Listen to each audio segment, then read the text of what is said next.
Today on the channel, we're going to unbox the first time in the line figure of Giulia, a Wyatt's Toy Show.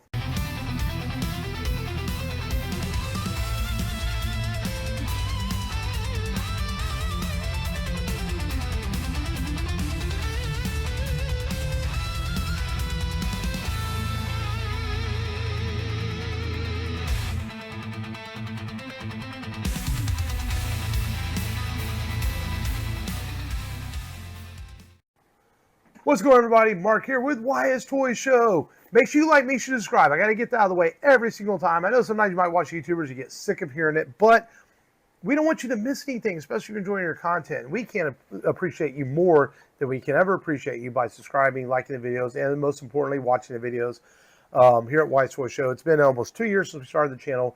We're building it. We're getting consistency. We're getting people watching. We're getting comments, and we also love to hear comments. So make sure you comment on this video right there down below on your phone.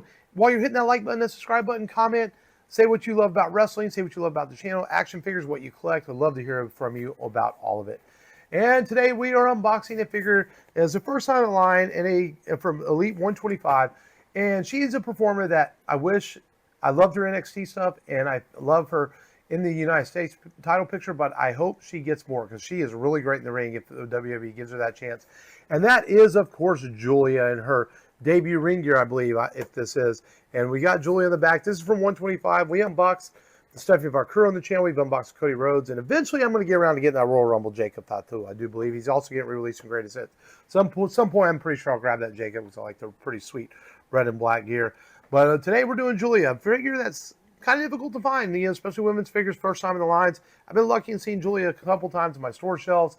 And I finally decided, I wasn't going to buy it. And I'm like, I got to buy this because I feel like I got that FOMO, that fear of missing out. If I don't get it, it's going to disappear. So I did go ahead and strive and decide to grab Giulia. So here we have Giulia in her packaging, looking really sweet there. I think it's a really good looking figure. You look at the head sculpt right next to the picture. I think it looks a lot like her. Giulia on the side. We've got Giulia in the back, of course, with a cross sale, 125. She is from Tokyo, Japan. She does the Gory Bomb. That's her. Man, sometimes I learn things when I read these figures. Of course, she's been the United States champion, and she was the NXT Women's Champion as well. The Beautiful Madness put the entire NXT Women's locker room on notice and quickly became NXT Women's Champion.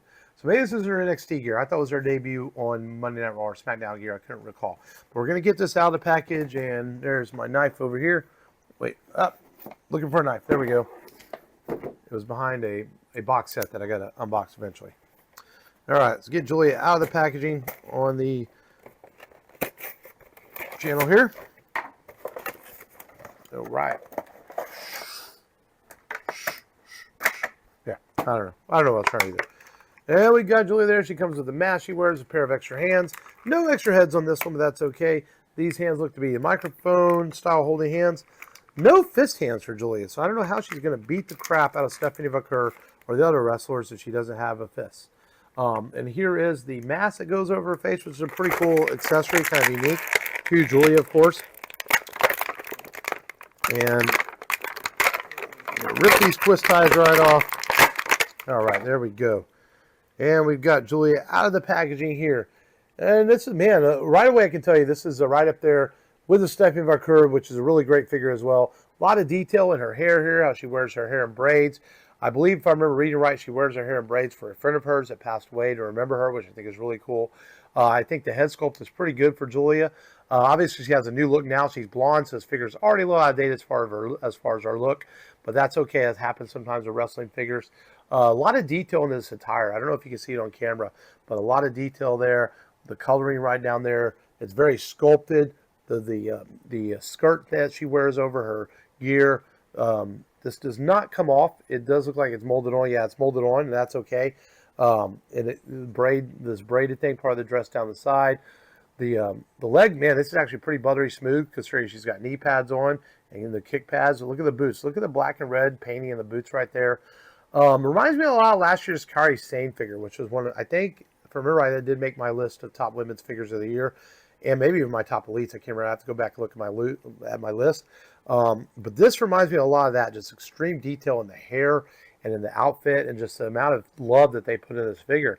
As much as I love the Stephanie Valkyrie figure, this one is right up there. It's going to be tough at the end of the year when I do that Elite list or that top women's figures list or whatever kind of list I do, because there's some really great figures I've unboxed lately. This is a good one, folks. I think Giulia will be the first. It is her first time online, but I think Giulia will get more. I think she'll eventually have a figure with the United States Championship, I would hope. I would love to see an Ultimate Edition of her where she comes with the jacket she wears and all that, the mask and the United States Championship. I think that'd be great too. I don't know how popular she is on the market in order to sell an Ultimate, but I would like to see it. And the hair color, the team over at Mattel, they outdid themselves with this one. That hair color, the blending of the red and the pink and the blue, the pink and the purple, I'm sorry, and the white is fantastic. It looks really great on this figure. Don't sleep on this one, folks. Oh, let's see how the mask fits on the face. I didn't even think about that. Let's put that on. It actually fits pretty snug. Look at that. Actually fits. I'm shaking it. It's not falling off, and it fits pretty nicely. I don't know if I'm going to display her like that. I kind of want to see the face of Giulia. I think it just looks better seeing her face on the shelf, so the mask might go into the accessory bag, but it does fit quite well on the face, which is really cool because sometimes you get glasses or John Cena hats like I'm wearing and they don't fit the figures, but this mask fits very snug right in there. Similar to Hogan's bandanas, it kind of fits inside the hair sides there, so it fits very well. So good job, Mattel, on this figure, man. This is really, really a good one.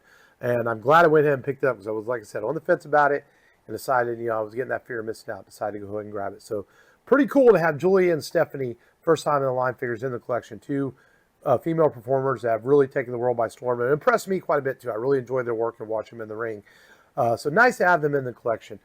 Hope you enjoyed this. Make sure you like and subscribe again to the channel because we do appreciate it. Wyatt appreciates it, and we hope to get to 1,000 subscribers here real soon. It would be awesome if we hit it by our 2-year mark in late July. That'd be fantastic. Maybe we can get there. Tell your friends about Wyatt's Toy Show. Say if you like wrestling figures and Batman figures and things like that, like and subscribe to this channel. This is Mark with Wyatt's Toy Show. Until next time, we'll see you later.